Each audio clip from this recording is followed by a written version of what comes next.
আজকে না একটা অন্য বিষয় নিয়ে আলোচনা করব, বুঝলেন? খুব কনফিউশনে আছে বহু মানুষ। এই যে প্রাইমারির ডেমো দিতে চলেছেন আপনারা, তো একদল মানুষ নেচে গেয়ে বিভিন্ন রকমের অঙ্গভঙ্গি করে ইন্টারভিউ দিতে চলেছেন ডেমোতে। কিছু কিছু মানুষ আছেন যারা নেচে গেয়ে ইন্টারভিউ দিতে চলেছেন, তাদের দেখে পুরো বাকরুদ্ধ হয়ে গেছেন এবং ভাবছেন যে আমি তো এসব কিছুই পারি না, নাচ গান এসব অঙ্গভঙ্গি তো আমার দ্বারা সম্ভব নয়, আমার তো খুব লজ্জা করবে, আমি তো এসব পারবো না। আর একদল মানুষ রয়েছে যারা মনে করছে যে আমি তো মিষ্টিভাবে সুন্দর করে কথা বলি বাচ্চাদের সঙ্গে, তাহলে এইসব নাচা গানার কি যুক্তি? এই যে বিভিন্ন রকমের মানসিকতা আমাদের মধ্যে ঢুকে গেছে এবং আমরা টোটালি কনফিউজড হয়ে বসে রয়েছে, আজকে একটু ক্লিয়ার করি। দয়া করে কেউ কথায় আঘাত পাবেন না, আমি কাউকে আঘাত দেওয়ার জন্য কথাগুলো বলছি না, বরং আমি আমার ব্যক্তিগত মতামত জানাচ্ছি, আপনি আপনাদের সিদ্ধান্ত নিজেরাই নেবেন। আজকে এই তিনটে জিনিসের আমরা আহ, একটু ভেতরে ঢুকবো আর কি। হ্যাঁ, তো এই যে নাচ গান অঙ্গভঙ্গি দিয়ে ডেমো করা হচ্ছে আর কি, অনেক ভিডিওও রয়েছে ইউটিউবে। আমি তাদের কাউকে ছোট করছি না, তারা খুব উন্নত মানের ডেমো দিচ্ছেন, বিষয়বস্তুও সুন্দর, সমস্ত কিছু ঠিক আছে, কিন্তু কোথাও যেন অনেক ক্যান্ডিডেটের, আমি আমার কথা বলছি না, আমাকে যারা ফোন করছেন, যারা কমেন্ট করছেন, এর মধ্যে অনেকে আছেন যারা মনে করছেন যে এত নাচ গান, এত অঙ্গভঙ্গি, এগুলো কেন? এগুলো তো আমরা তো কখনো, আমরা যখন পড়াশোনা করেছি তখনও করিনি, আর আমরা যদি শিক্ষক হয়ে যাই তবুও মনে হয় এগুলো কখনো করব না, এবং এগুলো দেখতেও একটু বিচিত্র রকমের লাগছে, এবং কোথায় যেন এর মধ্যে একটা একটা নকল ব্যাপার লুকিয়ে রয়েছে, কোথাও যেন একটু শো অফ করার ব্যাপার লুকিয়ে রয়েছে। তাহলে কি করতে হবে? দেখুন, কাউকে ছোট করছি না, কোনো ইউটিউব ভিডিওকেও আমি ছোট করছি না, তারা খুব কষ্ট করে, খুব সুন্দর করে সেই সমস্ত জিনিসপত্র উপস্থাপন করছেন। আমি কোনো ডেমো ভিডিও করিনি সেরকম ইউটিউবের জন্য, কিন্তু খুব সুন্দর সুন্দর ডেমো ভিডিও রয়েছে, তাদের সবাইকে ওয়েলকাম, কোনো অসুবিধা নেই। কিন্তু ব্যাপারটা হচ্ছে এই যে এত এত নাচ গান, এত আহ, অঙ্গভঙ্গি, এগুলোর সত্যিই এতটা দরকার নেই বলেই আমার মনে হয়। বরং এতে ইন্টারভিউয়ার যিনি থাকবেন, যারা থাকবেন, তারা বিরক্তই হবেন। সত্যি সত্যি আমরা কখনো ওইভাবে পড়াই না, আমরাও পড়িনি ছোটবেলায় কখনো। হ্যাঁ, কিভাবে পড়াশোনা করেছি? যে জিনিসটা উপস্থাপিত হচ্ছে বাই দ্য টিচার্স, তারা খুব সুন্দর করে মিষ্টি করে জিনিসটাকে উপস্থাপন করেছেন। প্রত্যেকটি টিচারের লক্ষ্যই হওয়া উচিত যে একই বিষয় আমি যখন একটা 5 এর বাচ্চাকে পড়াচ্ছি, তখন আমি যেভাবে পড়াবো, একটা ক্লাস 1 এর বাচ্চাকে যখন পড়াচ্ছি নিশ্চয়ই তার লেভেলে নেমে গিয়ে পড়াবো, এবং এটি একটি শিক্ষকের সবথেকে বড় গুণ। তিনি যখন যে ক্লাসে পড়াচ্ছেন সেই ক্লাসের লেভেলে নেমে গিয়ে তিনি বিহেভ করছেন। তিনি হতে পারেন অনেক কিছু জানেন, তার বিষয় দক্ষতা অফুরন্ত দুর্ধর্ষ, কিন্তু তিনি তো তার ওখানে আহ, বিষয় দক্ষতা প্রমাণ করতে আসেননি, তিনি এসেছেন ওই সময়ে, ওই পিরিয়ডের ওই বাচ্চাটিকে শিক্ষাদান করবার জন্য। একজন শিক্ষকের সবসময় উচিত হচ্ছে তিনি কোন লেভেলের ছাত্রকে, কোন কোন ক্লাসের ছাত্রকে পড়াচ্ছেন, সেই লেভেলে নেমে গিয়ে বা উঠে গিয়ে পড়ানো। এইবার ব্যাপারটা হচ্ছে, আমরা তো সত্যি ওইভাবে পড়ি না, আমরা ওইভাবে নাচা গানা তো করি না, অঙ্গভঙ্গি তো করি না, এবং ওগুলো দেখতে বেশ কিছু ক্ষেত্রে অড লাগছে। ধরুন, আমি যদি ইংলিশে ধরুন একটা মা একটা সন্তানকে বুকের মধ্যে জড়িয়ে নিচ্ছেন এবং বলছেন, ও মাই লিটল চাইল্ড, ধরে নিলাম এটা, এর বাংলা অনুবাদ কি হতে পারে? ও মাই লিটল চাইল্ড, তার মানে কি?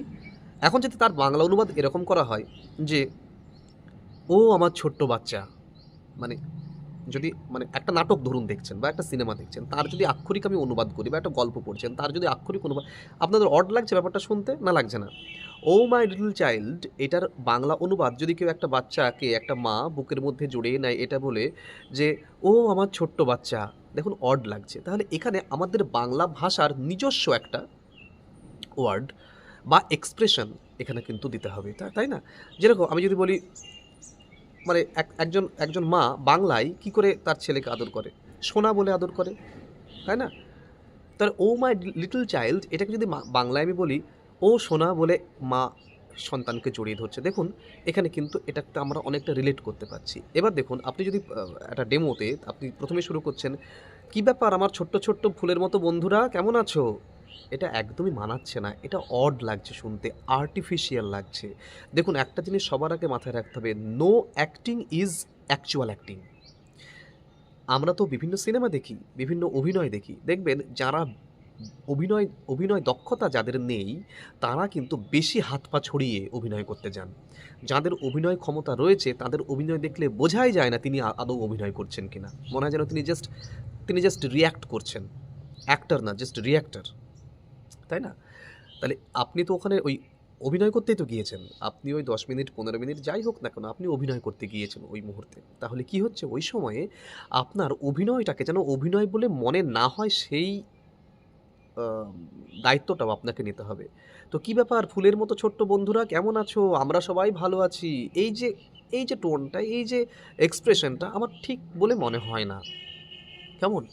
তার থেকে অনেক বেশি সুন্দর করে আপনি যদি এরকম বলেন যে, "কি ব্যাপার কেমন আছো সবাই ভালো আছো তো?" হেসে বলুন, মিষ্টি করে বলুন। মিষ্টি করে বলা মানে মিষ্টি সুরে গান গেয়ে সুর করে বলা নয়। আপনার মানে আপনি ছেলে হন অথবা মেয়ে, আপনাকে দেখে শিক্ষকোচিত লাগছে। আপনার মুখের থেকে যে কথাটা বেরোবে সেই কথাটা মিষ্টি বেরোবে এবং একটি বাচ্চাকে তা আকৃষ্ট করবে। তার জন্য নাচ, গান, অঙ্গভঙ্গি হতেই হবে তার তো কোনো মানে নেই। বরং অনেক সময় দেখা যাচ্ছে সেটা মাত্রা ছাড়িয়ে যাচ্ছে। সেটা আরও দৃষ্টিকটু এবং সেটা নেগেটিভ পয়েন্ট হবে 100% জেনে রাখুন আপনি।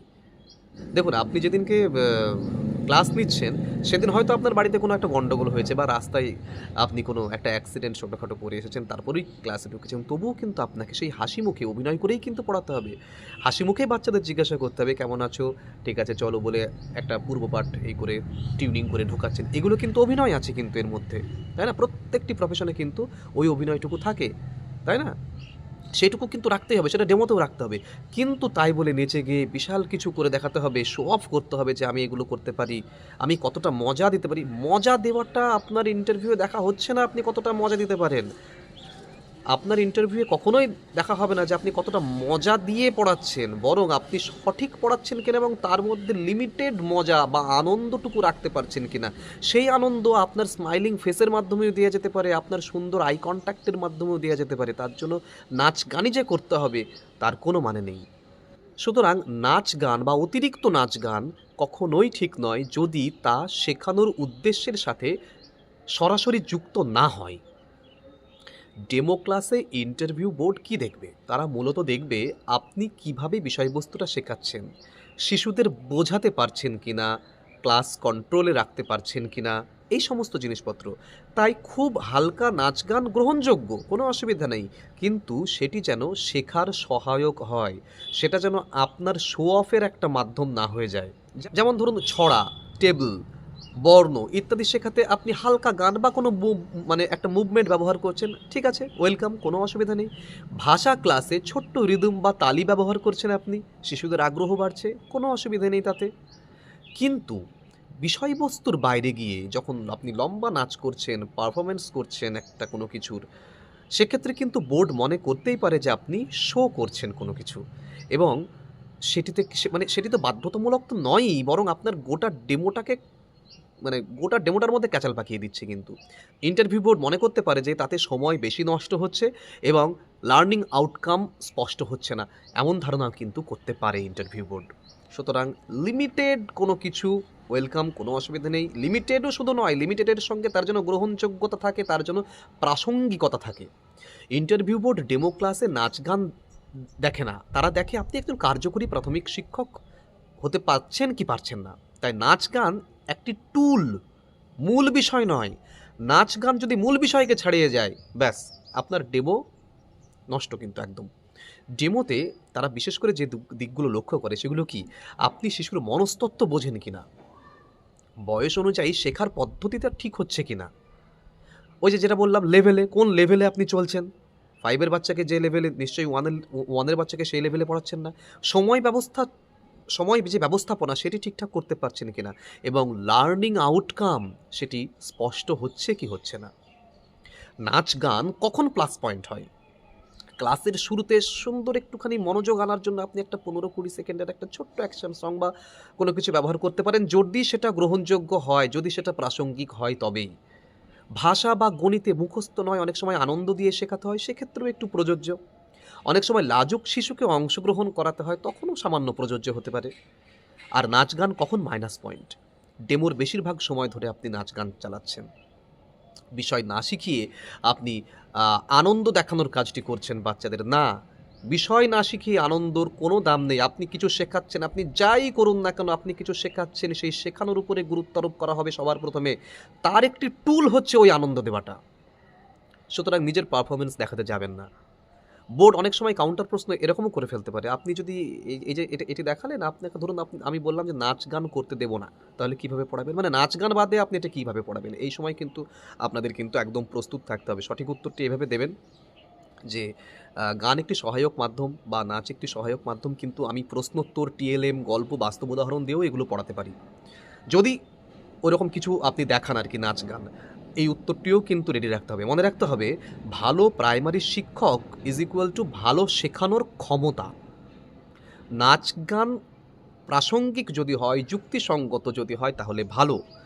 না যদি জানা থাকে সেই নাচ গান, আপনি তবুও নিজেকে সঠিক শিক্ষক প্রমাণ করতে 100% সক্ষম অন্য কোনো উপকরণের মাধ্যমে। তাই যারা নাচ গান করছেন তাদের দেখে, যারা করছেন না, তারা যে ভয় পাচ্ছেন যে আমাদের কি হবে, আমরা তো এসব কিছু করতে পারবো না, বা এসব আর্টিফিশিয়াল জিনিসপত্র বা সোকল্ড ন্যাকামি, অনেকে ন্যাকামি কথাটা ইউজ করেছে আমার সঙ্গে ফোনে, হ্যাঁ, যে করতে পারবো না, সোকল্ড ন্যাকামি। আমি কাউকে ন্যাকামি বলছি না, কাউকে ছোট করছি না, তবুও বলছি যে যদি এগুলোকে সেই রকমই মনে হয়, সেগুলোকে বাদ দিয়ে সুন্দর মিষ্টিভাবে বাচ্চাদের সঙ্গে কথা বলে, মানে কাল্পনিক বাচ্চা ওখানে ডেমো ক্লাসে কথা বলে, এবং আপনার যে হাস্যোজ্জ্বল মুখ, দাঁত বের করে হাসি বলছি না, হাস্যোজ্জ্বল মুখ আর দাঁত বের করে হাসি দুটো এক জিনিস নয়।